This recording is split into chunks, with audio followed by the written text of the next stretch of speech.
신앙생활에 있어서 가장 중요한 시작과 과정과 결론을 우리는 알고 있어야 합니다. 그것 중에 제일 중요한 시작이 뭐냐? 복음 이해입니다. 그리고 복음 체험, 그리고 복음 누림입니다. 이것은 성도들에게 있어서 절대적인 중요한 가치죠. 자, 복음이 뭡니까? 우리가 복음이란 단어를 참 많이 듣고 있는데 또 많이 사용하는데 복음이 뭡니까? 복음 이해라고 이렇게 했을 때 뭐 여러 가지로 사람마다 설명할 수 있습니다만 모든 인간은 근원적으로 12가지 문제에 빠져 있습니다. 예외가 아닙니다. 아무리 돈이 많은 사람도 결국은 이 12가지 문제에서 벗어나지 못합니다. 그 12가지 문제가 우리가 너무 잘 알고 있는 창세기 3장의 나, 인생의 주인이 나라고 하는 거, 그리고 물질이면 모든 것을 할 수 있다는 거, 그리고 성공은 모든 것에 해결할 수 있는 능력이 있다라고 하는 이러한 생각 속에 살아가는 겁니다. 근데 이게 굉장히 유혹적이고 그럴듯하지만 이 문제는, 이 세 가지는 우리에게 굉장한 문제를 만들어내는 함정이기도 합니다. 이걸 사람들이 잘 모르죠. 그리고 이것이 문화 속에 깊숙이 들어와 있습니다. 사도행전 13장, 16장, 19장은 그냥 성경에 예사롭게 기록된 얘기가 아니고 그 3장, 6장, 11장이 어떻게 세상에서 그것이 적용되어지고 있고 활용되어지고 있는지를 말하는 겁니다. 박수무당에 의해서 총독이 꼼짝을 못해요. 왜냐?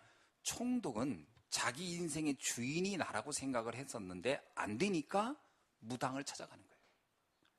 물질이 있으면 될 거라고 하는데 그것도 내 마음대로 안 되니까 이것을 얻을 수 있는 길이 없을까? 무당한테 가서 도움을 청하는 거예요. 성공을 하면 다 될 것 같은데 성공을 해도 문제가 와요. 그래서 무당한테 찾아가는 겁니다. 그래서 무당이 그 나름대로 답을 주니까 이 총독이 그 말이 그럴듯해서 잡혀버린 거예요. 우리는 가진 자 똑똑해도 그것 가지고 안 되는 거가 있어요. 그게 이제 세상이 가지고 있는 문화입니다. 그러니까 문화라고 하는 것은 우상이 문화냐 이런 의미로 생각하면 굉장히 이게 핵심을 못 푸는 거예요. 사람은 한계 때문에 뭔가에 매여버린다는 겁니다. 왜 점수를 합니까? 왜 우상숭배를 합니까? 이런 부분을 해결하지 못한 데서 오기 때문에 이거를 해결해 보려고 거기에 마음을 집중해 보는 거죠. 사람들이 종교를 가지고 있습니다. 지금 뭐 이슬람 종교, 불교 종교 뭐 다양합니다. 사람들은 왜 종교에 집착하지요? 결국은 이 세 가지 문제를 해결해 보고 싶어서 가는 거 아닙니까?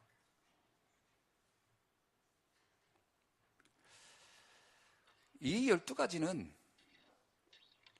우리가 충분히 감지할 수 있는 문제지만 우리가 해결할 수가 없어요. 그거 참 묘하죠. 예를 들면 수렁에 빠진 사람이 수렁의 문제를 압니다. 그러나 자기가 스스로 빠져나올 수 없는 것처럼 그 상황을 알지만 해결을 못하는 거예요. 참 신기하죠. 돈 따라가면 큰일 나 아는데 어느 날 자기는 따라가고 있어요. 그게 세상에 봐요. 이게 의외로 자유롭지가 않습니다. 왜냐하면 나도 모르게 내 안에 그것을 따라갈 수밖에 없는 DNA가 돼 있어요. 그래서 사람들은 그런 문제가 오면은 가장 손쉽게 육신적이고 정신적인 문제로 해결해 보려고 합니다. 그러다 보니까 발달한 것이 뭐 의학, 법학, 정치학, 교육학, 정신분석, 상담학, 종교, 경제학, 과학 이런 학문들이 왜 발달한 줄 아십니까? 인생 문제를 해결해 보려고 발달한 거예요. 그 분야로 해결하면 이게 좀 해결되지 않겠는가? 라고 해서 많은 사람들이 접근한 겁니다. 수학이 단순히 우리 학생들을 복잡하게 하려고 수학이 나온 게 아닙니다. 수학은 세상의 이치를 설명해내는데 굉장히 합리적이거든요. 우리가 숫자를 가지고 있다는 것 때문에 얼마나 편리합니까? 그렇죠? 이런 큰 건물을 짓는데 대충 지라고 하면 어떡하겠어요? 나중에 무너질 수 있거든요. 근데 수학적인 계산을 다 해보면 안전하게 질 수 있거든요. 그게 다 편리함, 뭔가 삶에 유익을 주려고 한 건데 그게 실제로 우리 인생 문제를 해결하느냐는 거예요. 의외로 그런 모든 것들은 묘하게 세상을 더욱 고통으로 만들어내는데 유용하게 쓰여집니다. 세상을 보면 볼수록 인간의 문제는 복잡해지고 있으며 깊어지고 있으며 확산되고 있어요. 전쟁과 테러와 분쟁과 폭력과 중독과 자살과 인종차별, 성차별, 불평등, 빈곤, 질병, 이런 문제들은 계속 일어나고 있는 겁니다. 이 문제를 사람들이 벗어나지를 못해요.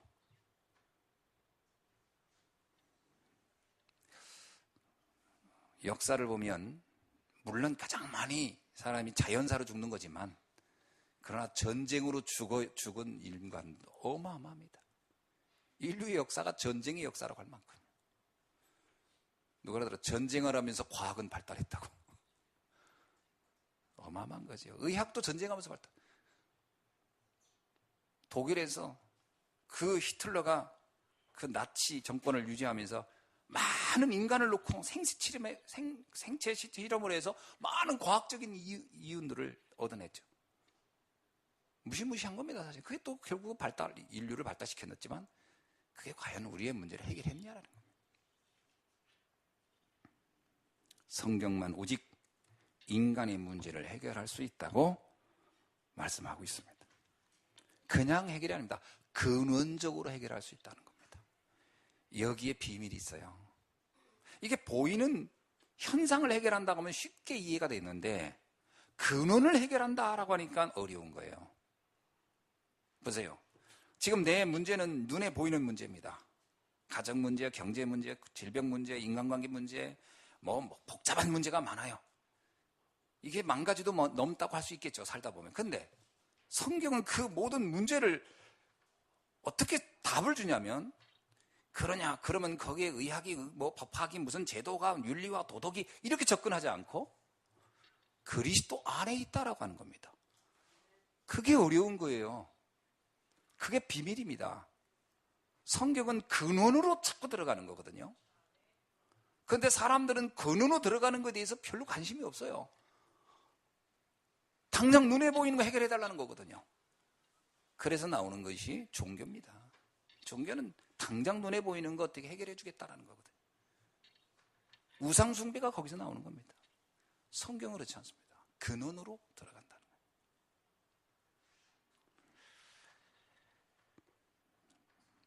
하나님만 인간 문제의 근원을 정확히 합니다. 왜냐? 인간의 창조 과정을 너무나 잘 알기 때문에. 인간을 만드신 분이기 때문에 인간의 문제도 정확히 아는 거거든요. 그래서 하나님의 방법만이 인간을 해결할 수 있습니다. 그 하나님의 방법 중에 방법이 그리스도입니다. 이게 성경이 말하고 있는 복음입니다. 그 그리스도가 누구냐? 예수라는 겁니다.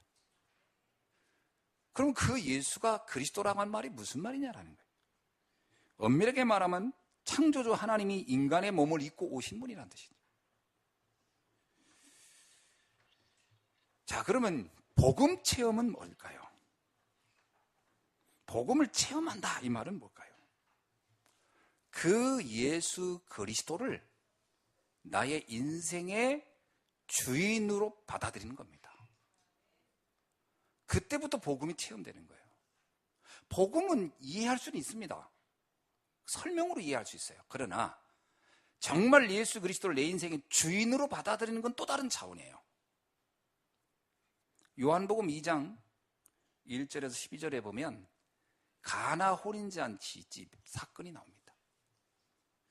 가나 혼인잔치에 잔치가 열렸는데 한참 잔치가 무르익을 경우 그 무르익고 가는 중에 포도주가 떨어졌어요. 그 포도주는 잔치집에 가장 필요한 요소였다고 했는데 결국 그 잔치집엔 문제가 생긴 겁니다. 그거는 단순히 포도주 떨어졌다 이 말을 하려는 게 아니라 인생을 얘기하는 겁니다. 우리의 인생에 문제가 생겼다라는 거예요. 자, 근데 이 문제를 어떻게 해결할 것이냐 하는 겁니다. 거기에 예수님이 와 계셨어요. 어떻게 해요? 손님으로. 귀한 손님으로 오셨어요. 예수님을 그 주인이 알고 있어요. 그러나 그것 가지고는 그 문제는 해결되지 않습니다.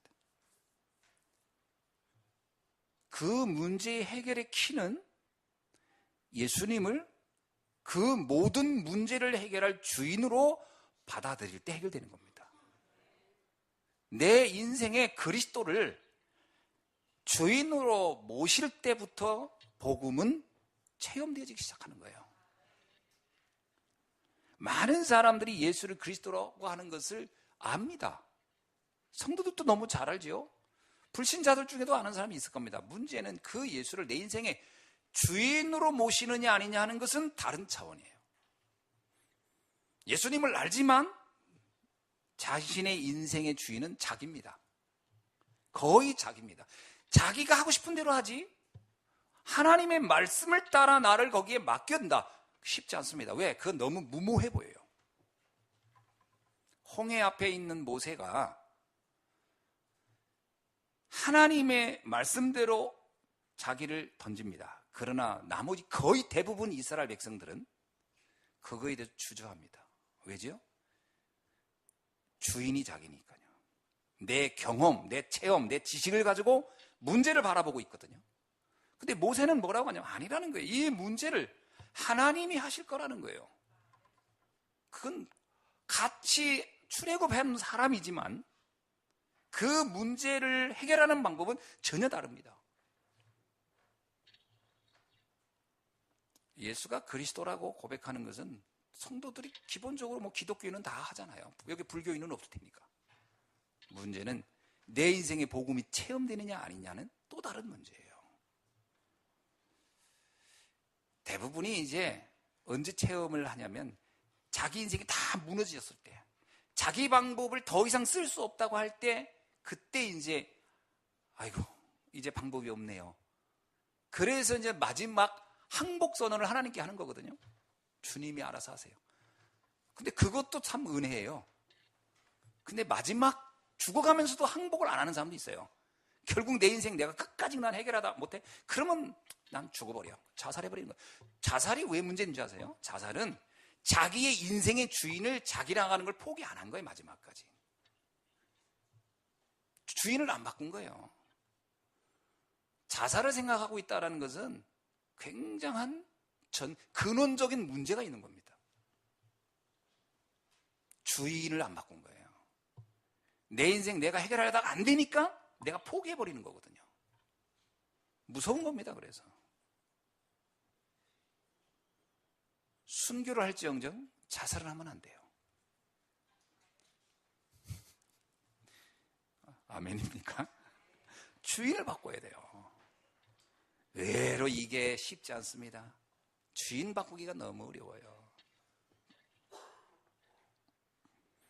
왜냐? 창세기 3장이 내가 갖고 싶어 가진 게 아니고요.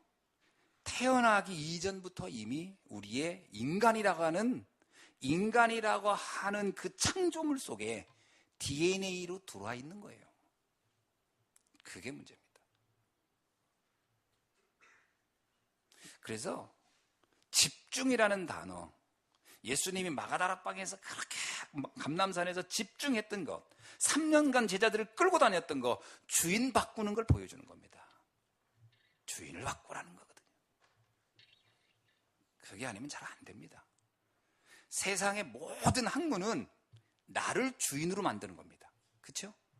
세상 학문은 기본적인 그 키워드가 내가 한다는 거예요. 인간이 하라는 거예요. 근데 성경은 아니라는 겁니다.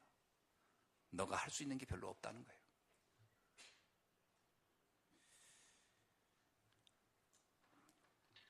그래서 예수님을 그리스도로 그리고 나의 주인으로 받아들이는 것은 사실은 은혜입니다. 마태복음 16장 16절은 단순한 고백이 아닙니다. 주는 그리스도시요라고 합니다. 그 얘기는 주는 할 때 그 로드란 얘기입니다. 주인입니다. 그리스도는 나의 주인이시요. 살아계신 하나님의 아들이십니다. 그 말은 뒤로부터 해석해야 됩니다. 예수님은 하나님과 동등한 분이기에 그래서 그를 그리스도라고 하는 것이고 그래서 그분은 나의 주인으로 나는 받아들입니다. 이런 뜻이 그 안에 있는 겁니다. 그 해석을 앞에서부터 하면 잘 안 돼요. 뒤서부터 해야 됩니다. 히브리어는 이렇게 쓰지 않고 이렇게 씁니다. 아십니까? 그래서 어느 신학자가 말하기를 번역이 순서 번역이 틀렸다 이렇게 얘기하는 분이 있어요.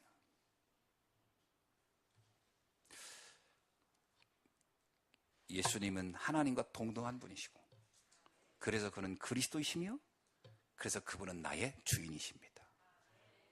오늘 이게 고백되어지길 주의 이름으로 축원합니다. 그래야 복음이 체험됩니다. 그럼 복음을 누린다는 건 또 뭘까요? 자, 복음을 알았습니다. 그리고 복음을 내가 체험했어요. 근데 복음을 누린다는 건 뭘까요? 누림이라고 하는 것은 우리의 삶과 깊은 관계가 있어요. 특히 사건과 문제와 깊은 관계가 있어요. 누림이라고 하는 것은 우리가 복음을 알고 체험하지만 살아가는 동안에 수많은 문제가 계속 일어납니다. 그때 이걸 어떻게 해석하느냐에 달린 겁니다. 그래서 복음 누림은 현실을 보지 말고 사실을 보고 사실만 보지 말고 그 속에 숨겨진 진실을 보며 진실만 보지 말고 영적 사실을 볼 때만이 복음을 누리게 됩니다. 자, 요셉은 자기를 미워하고 자기를 죽이려 했고 자기를 노예로 판 형들을 바라보는 눈이 어땠느냐? 여기서부터 복음의 누림이라는 단어가 나오는 겁니다. 어떻게 봤냐면 참아야지. 어쩔 수 없지 않냐. 이렇게 해석하지 않았어요. 복수해야지. 억울하다. 이렇게 생각도 안 했어요. 뭐라고 봤냐면 여기에는 하나님의 계획이 있는 사건이다.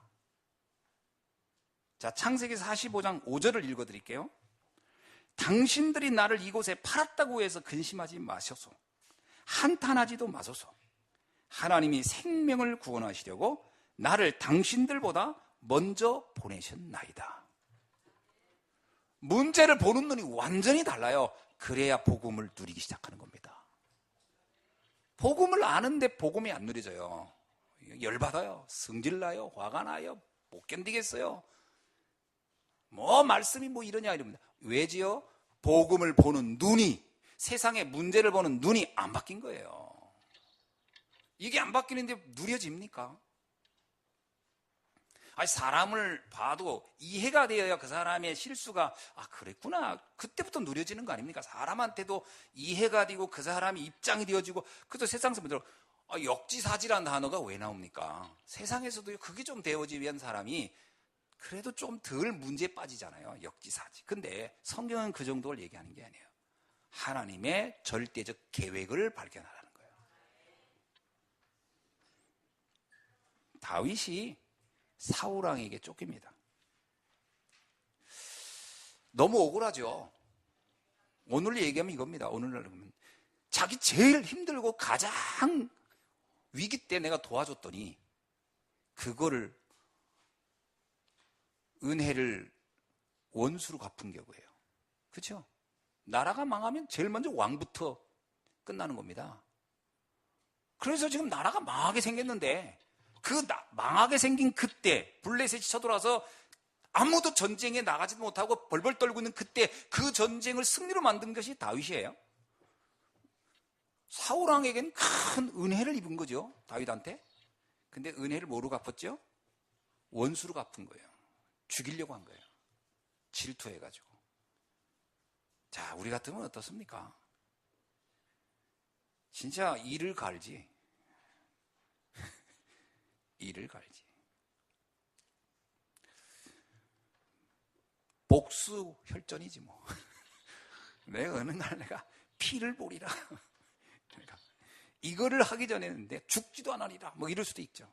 중국에 보면 뭐 그런 거 있잖아요. 고사성어에 상대를 복수하기 위해서 쓸개를 매일 빨았다는 이야기가 있잖아요. 쓸개를. 예? 예, 와신상담. 그 단어가 거기 나오지. 예. 쓸개를. 장작더미 위에서 앉아서 복수를 준비하고 쓸개를 빨아가면서 복수를 참 무서운 거지요. 다 그렇게 인생을 사는 겁니다. 근데 성경은 뭐라고 얘기하냐면요, 아니라는 거예요. 거기에 하나님의 절대적 계획이 있음을 빨리 발견하라는 거예요. 시편 28편 7절로 8절에 보면 다윗이 이런 고백을 합니다. 자기가 쫓겨다닐 때 이제 고백하는 거죠. 여호와는 나의 힘과 나의 방패시니 내 마음이 그를 의지하여 도움을 얻었도다. 그러므로 내 마음이 크게 기뻐하며 내 노래로 그를 찬송하리로다. 여호와는 그들의 힘이시요 그의 기름 부음 받은 자의 구원의 요새시로다. 이게요, 다윗이 도망 다닐 때 사울왕한테 위기를 계속 처할 때 했던 고백입니다. 내가 이 위기 때문에 하나님의 능력을 더욱 체험하는구나. 하나님의 보호를 더욱 경험하는구나. 주님은 나의 방패시요 나의 요새시요 나의 기쁨이요 나의 노래로다. 사무엘상 24장 5절로 7절에 보면 엔게디 광야에서 다윗이 굴에 숨어 있을 때 사울왕 부대가 다윗을 추적하다가 굴에 다윗이 숨어 있는지 모르고 사울왕이 홀로 그 굴에 들어왔다가 잠깐 쉬는 이야기가 나옵니다. 그때 다윗의 부하들이 굴 안에서 이런 얘기합니다. 임금님, 드디어 하나님이 우리에게 원수를 우리 손에 붙이셨군요. 지금 빨리 저 사울을 죽입시다. 그렇죠. 굴에 안쪽에는 다윗의 군대가 딱 숨어 있어요. 근데 이제 사울왕은 혼자 굴에 들어온 거예요. 아마 날도 벗어 시오로 들어왔는지 어쩐지 모르지만 들어왔어요. 그때 굴에 있는 부하들이 그럽니다. 저 사울왕을 지금 죽입시다. 복수 혈전이면 당연히 죽여야지요. 다윗이 뭐라고 하냐면 아니라는 거예요. 그리고 가서 내가 있었다는 것을 보여줘야 돼. 그래서 옷자락만 살짝 베어가지고 와요. 그리고 다윗이 옷자락을 보여줍니다. 왕이여, 내가 여기 있나이다. 그러면서 이 잘라진 옷자락을 보여줘요. 그런데 그 다음에 기록이 기가 막혀요. 그 옷자락을 보여주며 다윗은 괴로워했다는 거예요. 아, 내가 이것도 하면 안 되는 건데 내가 저 사람을 조롱했구나. 이것이 괴로웠다는 거예요. 그래서 뭐냐, 기름 부음 받은 자를 내가 해할 수 없다. 제자들에게 말합니다. 저 사람을 절대 해하지 말라. 그는 여호와가 기름 부은 사람이라. 왜 그러죠? 하나님의 절대 계획을 다윗은 알고 있었어요. 그래야 누려지는 겁니다. 참는 게 아닙니다. 이를 물고 참는 게 아니라니까요. 참다면 어느 날 좋은 일이 오겠지? 아닙니다. 어떻게 참습니까? 사람이 참아집니까? 그 참다가 터지면 그때는 어떡할 건데요? 그때 하는 얘기입니다. 더 이상 못 참어. 그 참은 게 문제가 된 거예요, 도리어. 차라리 순간순간 푸는 게 나을지. 그래서 말없이 가만히 있는 사람이 더 무서운 거예요. 나중에 터지면 그때는 뭐 걷잡을 수 없는 거잖아요. 그래서 성경에 나와요. 찬송가. 참아도 안 되네, 힘써도 안 되네, 울어도 안 되네. 그 찬송가 있잖아요. 울어도 안 되고 힘써도 안 되고 참아도 안 된다는 거예요. 인생 문제는 그렇게 풀어지는 게 아니라는 거예요.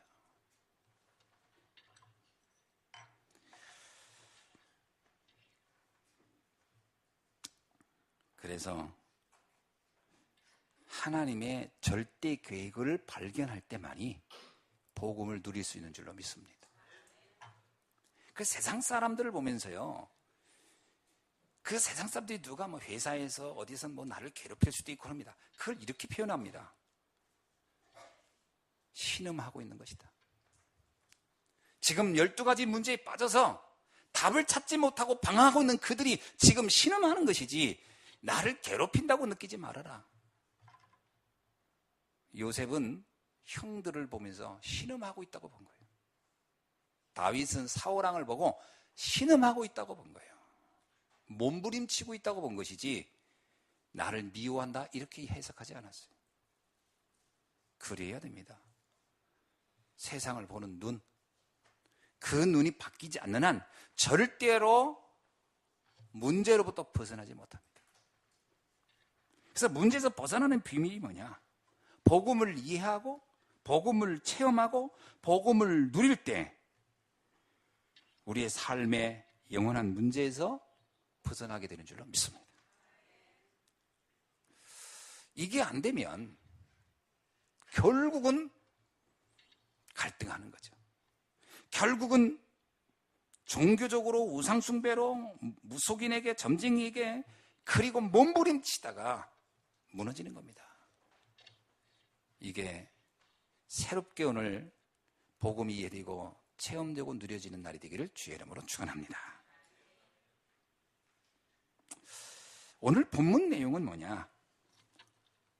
사실 정확히 말하면 고린도 교회 성도들에게 바울은 고린도 전서를 통해서 정확한 복음을 전달했어요. 그리고 복음의 체험과 복음의 누림에 대한 이야기를 했어요. 그런데 고린도 교회 성도들이 그거를 잘 알아듣질 못한 거예요. 이게 문제입니다. 그래서 고린도후서 오늘 11장은 어떤 의미에서 안타까운 마음으로 보내는 어떤 그 바울의 메시지죠. 1절을 보세요. 원하건대 너희는 나의 좀 어리석은 것을 용납하라. 청하건대 나를 용납하라. 이게 무슨 말의 시작인지 아십니까? 고린도 교회 성도들이 지금 문제를 가지고 여러 가지 문제에 빠져 있어요. 그래서 그 문제 가지고 고민하고 갈등하고 있는데 이 바울이 보낸 서신은 뭐냐면 그리스도로 끝내라는 얘기를 한 거예요. 그러니까 이들이 뭐라고 하냐면 진짜 어려운 말 하네. 정말 말 같지 않는 얘기네. 이렇게 이해한 성도들도 있었다는 거예요. 그러니까 뭐냐면 나의 좀 어리석은 것을 용납하라. 그러니까 바울의 말을 어리석다고 이해했던 거예요, 성도들이. 그 양반 똑똑한 줄 알았더니 어리석네. 그렇죠? 아니 나는 지금 당장 문제가 심각한데 그리스도로 끝내라고? 참 어리석은 사람이네. 또 뭐라고 하냐면 참 그러면서 나를 좀 용납해라는 거예요. 내가 하는 말을 좀 생각해 주었으면 좋겠다 이런 말입니다. 그러면서 2절에 보니까 내가 하나님의 열심으로 너희를 위하여 열심을 내노니 그게 무슨 얘기냐면요, 제발 좀 알아들었으면 좋겠습니다. 그리고 지금 집중해서 메시지를 다시 하는 거예요. 자, 여기 보니까 이런 얘기를 합니다. 그러면 왜 고린도 교회 성도들은 그러한 복음에 대한 이해와 체험과 누림이 잘 안 됐을까? 첫째입니다. 사단의 간계와 미혹에 벗어나지 못한 거예요. 이게 3절에 나옵니다. 뱀이 그 간계로 하와를 미혹한 것 같이 너희 마음이, 이렇게 나옵니다. 너희 마음이 그리스도를 향하는 진실함과 깨끗함에서 떠나 부패할까 두려워하노라. 창세기 3장 문제, 그게 너희로부터 지금 여전히 거기에서 벗어나지 못하고 있구나. 참 놀라운 얘기죠. 여러분, 창세기 3장 얘기를 바울이 제일 먼저 꺼낸 거예요. 아담과 하와 때 그 사단에 의해서 미혹했던 그것이 너희들에게 아직도 남아있구나. 그 얘기입니다. 창세기 3장, 6장, 11장, 사도행전 13장, 16장, 19장이 고린도 교회 성도들에게 있었던 거죠. 그게 불신자 6가지 상태까지도 다 나타나는 거예요. 완전 신분 자체가 그냥 우상숭배 이런 것들이. 고린도라는 지역 자체가 뭐라고 했죠? 굉장히 거기가 아담의 신전과 그 제우스 신 이런 것들이 가득했다고 했습니다. 거기에는 100명이 넘는 제사하는 여자들이 있었다고 했어요. 쉽게 말하면 신전 창녀들이 있었다고 했어요.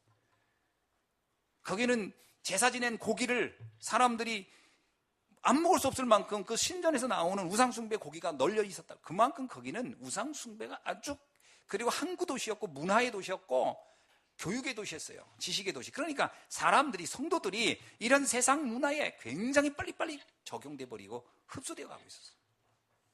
근데 그 내용이 뭐냐? 내가 주인이라는 거예요. 결국 그겁니다. 그래서 우상숭배하는 거예요. 내가 주인이 해보려고 해보다 안 되니까 그 우상한테 매달리기라도 해볼까. 창세기 3장, 6장, 11장이 그대로 13장, 16장, 19장으로 각인되어 있는 도시. 거기에 바울이 서신을 보내는 겁니다. 자, 어떤 식으로 빠졌느냐, 성도들이. 그럼 성도들이 잘 보세요. 성도들이 그러면 제우스 신전한테 가서 제사 지냈냐? 아닙니다. 그럼 아데미 신전 가서 했느냐? 아닙니다. 그런 방법이 아니에요. 그런 창세기 3장, 6장, 11장이 들어왔지만 표현은 다르게 했어요. 어떻게 해요? 4절 보세요.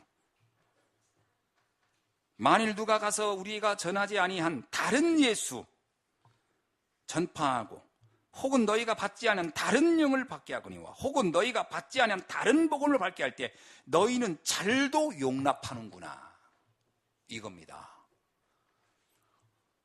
다른 예수, 다른 영, 다른 복음을 말했더니 이거구나. 그 다른이라는 게 뭔지 아십니까?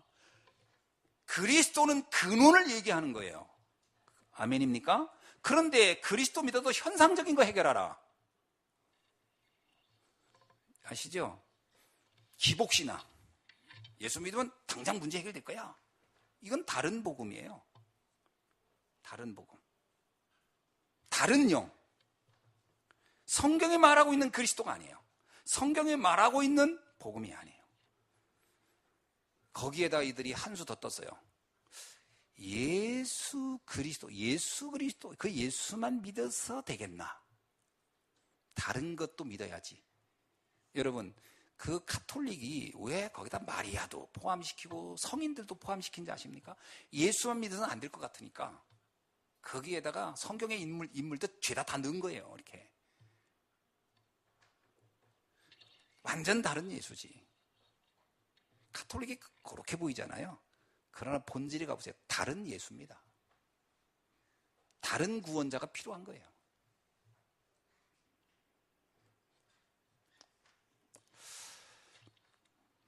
결국은 성도들의 본질 속에 뭐가 있냐?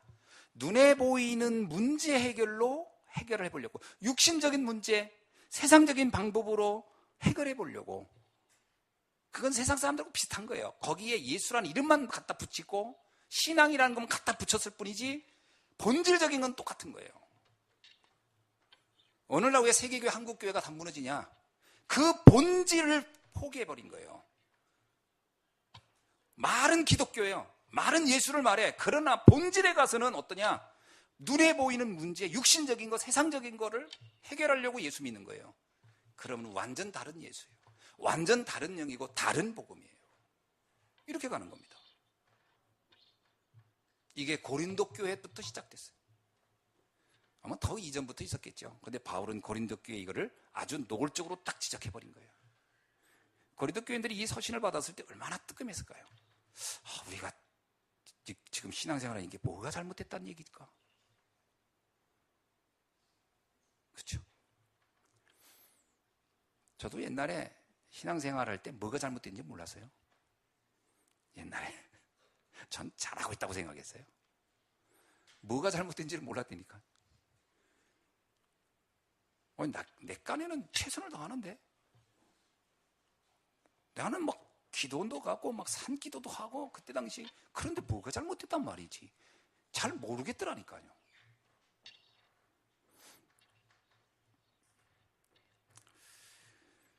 이것을 가리켜서 이단이라고 하는 겁니다. 이단이라는 것은요, 다른 복음, 다른 영, 다른 예수를 믿는 거예요. 그걸 이단이라고 하는 거예요. 이단이라는 말을 잘 구분을 못 하더라고요. 굉장히 이단은 그래서 성경의 내용들과 유사한데 본질이 다른 거예요. 그걸 이단이라고 합니다. 그러면 사이비는요? 자, 이단과 사이비는 완전 다릅니다. 이단은 그 교리가 틀린 거예요. 믿음의 내용이 왜곡된 거예요. 그럼 사이비는요? 그건 종교 양아치예요. 그건 완전 다른 거. 그건 종교 양아치예요, 양아치. 막 간음하고 뭡니까 막 갈취하고 비도덕적이고 막 그건 사이비예요, 사이비. 그러니까 기독교 안에 복음이 아닌 것, 그러면 그건 이단이죠. 그런데 이게 이상한 목사들도 있고 막 그래요. 그건 완전 사이비. 근데 사람들이 이단과 사이비를 구분 못 해가지고 이단하면 다 사이비라고 생각하더라고요. 이단은 의외로요, 굉장히, 이단이라는 것은 보이는 것들에 대한 목표를 두고 있기 때문에 보이는 데는 굉장히 수준 높은 가치를 얘기합니다. 그래서 사회봉사, 복지, 어떤 윤리적 도덕 굉장히 강조합니다. 그 이단은 뭐냐? 그래서 본질을 못 보게 만드는 거거든요. 여러분, 여호와 증인 사람들 보세요. 그 사람들이 비도덕적인가? 윤리적입니다. 몰몬교 사람들은요, 나름 굉장히 사회에 큰 공헌합니다. 신천지는요, 동네방네 다니면서 청소도 잘하고 그림도 잘 그려주고 많은 사람 도와도 잘 줍니다. 안식교는요, 안상홍은요, 통일교는요 잘합니다. 그래서 사람들이 그게 구분을 잘 못하는 거예요. 이 교리적인 문제가 있는데 다른 복음, 다른 예수, 다른 영인 거예요. 그건 이단이에요. 사이비는 쉽게 구분할 수 있어요. 그건 종교 양아치니까, 아이고 저 인간, 그건 이제 이단, 사이비. 그건 근데 사실은 뭐가 더 무서울까요? 사이비가 무서운 게 아닙니다. 사이비는 금방 눈에 띄기 때문에 그냥 어이구 저 인간 가까이 안 가면 되는 거예요. 그 사이비에도 걸려드는 인간이 있지만 그건 극소수고요. 문제는 이단입니다. 이단은 어마어마한 많은 사람들이 흘러갈 수 있어요. 왠지 아세요? 그 내용이 틀린 게 별로 없거든. 안 보여요. 영적인 근원을 말하느냐 표면적인 걸 말하느냐 그렇게 구분하기 때문에. 신천지 사람들 90%가 기독교인이 간 겁니다. 왜 그렇죠? 이걸 해서 구분하는 눈이 없어서 그런 거예요. 참 안타까운 거죠. 가톨릭에 엄청 많이 갔어요. 이걸 구분하는 눈이 없어 그런 거예요. 가톨릭도 이단인 거예요. 그래서 제 고등학교 친구들이 기독교 그 모임에서 이렇게 만났어요. 그때 아가페라는 단체를 이렇게 만들어 가지고 같이 노래도 하고 그렇게 그런 모임을 1년 정도 했어요. 고등학교 때. 그래서 제가 박자는 놓치는데 음정은 맞아가지고 그래서 주의자가 항시 그 아이를 주의를 줬죠. 박자 좀 맞추라고. 그 기억도 나요. 그래서 그 모임에서 친구들이 많았어요. 여자친구, 남자친구. 거의 다 기독교인이에요. 근데 얼마 전에, 몇 년 전이, 한 1년 전인가 동창 모임 딱 갔어요. 거의 대부분이 카톨릭으로 갔더라. 제가 그러면서 깜짝 놀란 거예요. 아, 그래. 그렇겠다. 왜? 이 구분을 할 수가 없어요. 그러면서 자기들이 지금 카톨릭에 가서 신앙생활 하는 거를 자랑하면서 그때 우리 교회 다닐 때 그렇게 그때는 내가 신앙이 뭔지도 모르고 다녔는데 내가 카톨릭 가니까 진짜 신앙이 뭔지 알았다는 거예요. 이야, 진짜 할 말이 없더라고요. 할 말이 없어. 그게 바로 구분할 수 있는 영적인 이게 없는 거예요. 다른 예수, 다른 영, 다른 복음이 뭔지를 모르는 거예요.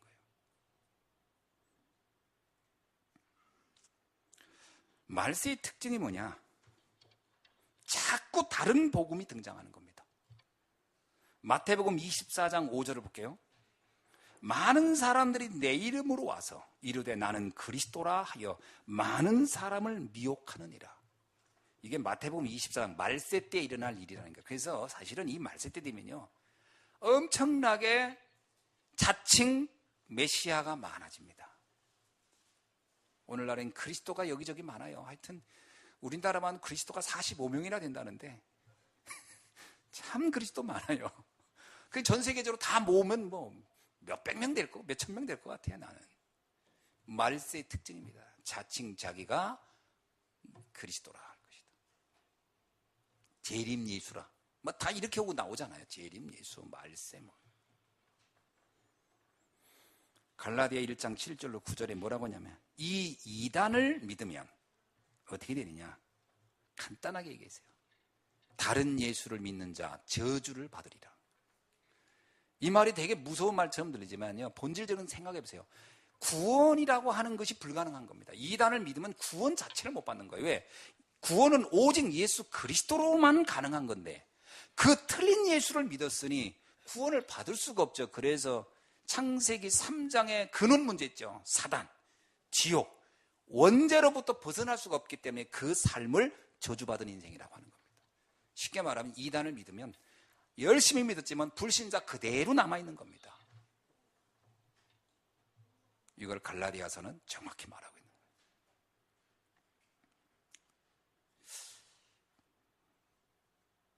그래서 우리가 오늘 이 말씀을 통해 이걸 구분할 수 있는 눈이 있다는 것, 큰 은혜인 줄로 믿습니다. 예, 아주 중요해요. 이거 구분할 수 있다는 게 얼마나 감사한지. 많은 사람 도와주셔야 됩니다. 내 주변에 많은 기독교인들이요, 이거 거의 구분 못하고 있어요. 도와주셔야 됩니다. 이단이 뭔지, 사이비가 뭔지, 사이비를 쉽게 설명해 주세요. 이거 구분 잘 못하고 있거든요. 아무거나 잘 믿고 열심히 믿으면 된다고 생각하는 사람 되게 많거든요. 그 사람들을 도와주셔야 됩니다. 자, 사단의 관계는 복음을 왜곡하는 데 있습니다. 어떻게 왜곡해요? 16장 10 보니까 마태복음 16장 14절에 이렇게 왜곡하죠. 예수님을요, 세례 요한처럼, 엘리야처럼, 에레미야처럼, 선자 중에 하나처럼 왜곡시켜버리는 거죠. 그러면 예수를 믿긴 믿는데 틀리게 믿는 거예요. 그게 다른 복음입니다. 다른 예수는 완전 이상한 사람을 예수로 하는 것이고, 다른 복음이란 말은 예수님을 틀리게 이해하고 믿는 걸 다른 복음이라고 하는 겁니다. 같은 단어가 아니고 약간 의미가 달라요. 자, 잘 들어보세요. 다른 예수를 믿는 자라는 것은 아까 같이 안상홍이니 이만희니 문선명이니 이렇게 전혀 다른 예수를 믿는 겁니다. 그런데 다른 복음은 뭐냐면 예수님을 믿긴 믿는데 그 예수님의 본질이 아닌 다른 것으로 이해하는 거죠. 어떻게 해요? 예수님은 무슨 사회계획자다, 예수님은 박애주의자다, 예수님은 신비주의자다, 예수님은 무슨 교육자다, 이렇게 이해하고 그걸 신앙의 모토로 붙잡고 간다면 그건 다른 복음입니다. 그것도 심각한 문제죠. 이것이 여러분이 잘 이해하기를 주의 이름으로 축원합니다. 세 번째, 그럼 바른 신앙 고백이 뭐냐? 오늘 2절에 나옵니다. 다 같이 읽어봅시다. 시작. 내가 하나님의 열심으로 너희를 위하여 열심을 내노니 내가 너희를 정결한 처녀로 한 남편인 그리스도께 드리려고 중매함이로다. 아멘. 성도를 정결한 처녀요, 예수님을, 그리스도를 신랑이라, 이렇게. 그리고 내가 너희를 중매해 주리라. 참 재미나죠? 그게 뭐냐면, 정확한 복음은 뭐냐면 오직 예수만 그리스도예요. 그분만 내 인생의 주인이 돼야 돼요. 신랑이라는 말은 주인으로 받아들인다는 거예요. 그죠? 여자가, 지금 문화는, 오늘날 문화는 사실 뭐 남녀가 거의 평등이니까 뭐 호주도 여자가 할 수도 있고 남자가 할 수도 있고 이렇게 하죠. 그러나 그 시대는 모든 호주는 늘 남자예요. 그런 시대의 배경을 가지고 설교를 한 거예요. 뭐냐면 여자에게 말한, 성도에게 말한 건 너의 인생의 주인은 네가 아니고 결혼을 한다면 남편이 주인이 되지 않겠느냐. 마찬가지로 너는 지금 네 혼자 처녀일 때는 네가 주인이지만 이제 예수님과 결혼을 해서 혼인을 한다면 너의 인생의 주인은 예수님이 이끌어가야 된다. 그 얘기예요. 신앙 고백입니다. 예수를 인생의 주인으로 모셔라. 아멘이죠? 예수님만 그리스도요, 예수님만 너의 인생의 주인이시다. 내가 그거를 알게 해주리라. 그래서 전도자는 뭐죠? 중매쟁이에요. 그리스도를 통해서 인생의 주인을 바꿔주는 일에 중매쟁이가 전도자예요. 아멘입니까? 그 여러분은 이 시대에 영적 중매쟁이인 줄로 믿습니다. 네. 그래서 바울이가 나는 중매하겠다 한테들에게 다시 중매해주겠다는 거죠. 그러니까 지금 이 고린도 교인들이 결혼을 안 한 상태예요. 영적으로 말하면 지금 결혼을 안 한 상태로 지금 처녀로 있는 거예요. 그러니까 이들에게 그리스도로 너의 인생의 주인으로 내가 만들어주겠다. 그러니까 교회를 다니면서도 처녀로 다니는 사람 많다는 거예요. 쉽게 말하면 주인이 안 바뀐 상태. 자, 우리 옆 사람한테 인사합시다. 주인 바꾼 것을 축하합니다.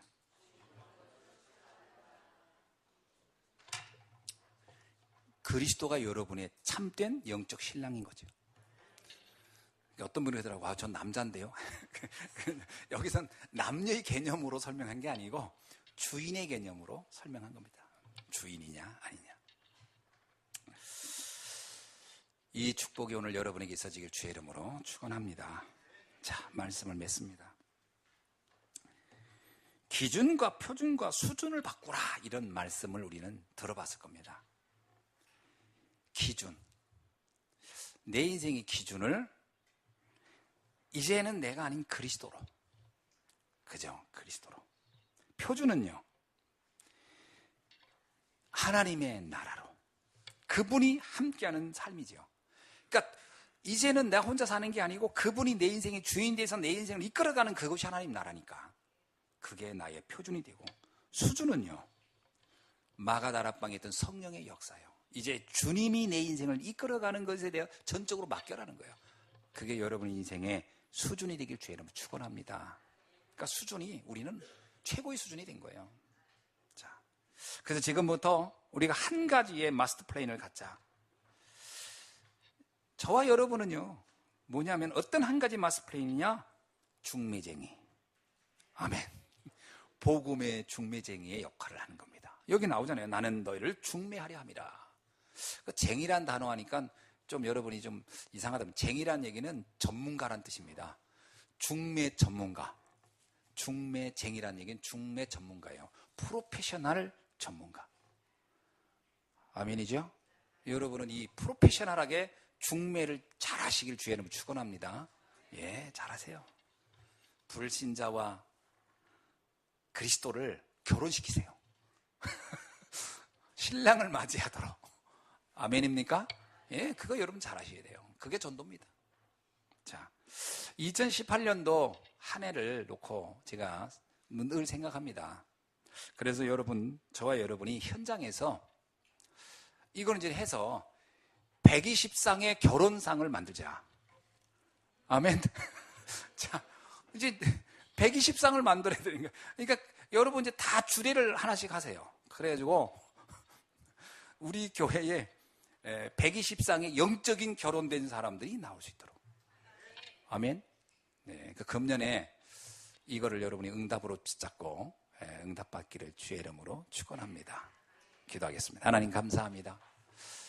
하나님 우리에게 주신 이 언약, 정말 하나님께서 우리에게 복음이 뭔지, 복음의 체험이 뭔지, 복음의 누림이 뭔지 다시 한번 알게 하시고, 이것을 깨닫지 못했던 고린도 교회를 우리에게 하나의 영적인 샘플로 주시면서 정말로 내 인생의 주인을 바꾸고, 그 안에서 사단이 어떤 유혹도 다 견뎌내며 이겨내며 속지 아니하고 승리하는 이 시대의 참 전도자의 축복을 우리에게 말씀하신 것을 감사합니다.